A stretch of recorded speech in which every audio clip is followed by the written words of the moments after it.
একটি পুরানো মন্দিরের পাশে একটি ঘন জঙ্গলে ছিল একটি প্রাচীন গ্রাম। সেখানে একটি মিষ্টি ছেলে রাজু নামে বাস করত। একদিন রাজু নিজের খেলা দেখা থেকে ভাবে তার সাথে খেলতে আরেকটি বন্ধু দরকার। অন্যদিন রাজু একটি বড় আদিত মন্দিরে ভয়ানক ভূতের অস্তিত্ব সুনিশ্চিত করতে হয়ে পর্যটন গাইডের সাথে যায়। মন্দিরের অন্ধকারে রাজু ও তার বন্ধু ভূতের আবির্ভাব দেখে। রাজুরা ভয়ে কাঁপতে থাকে, কিন্তু একটি আলোর বিচ্ছেদ দেখতে পাওয়া পর্যন্ত যে ভূতটি ছিল তারা অনুসরণ করে না।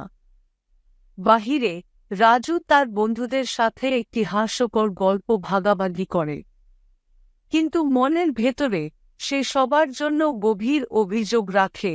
ভূতের দর্শনে তার দেহ তর্ষা হয়েছিল। মন্দিরের ভূতের সত্যতা কোনোভাবে নিশ্চিত না, তবে তারা পুনঃপুন মনে করে যে মন্দিরে অবস্থিত অজানা কোনো কিছু অস্তিত্ব বাস করে।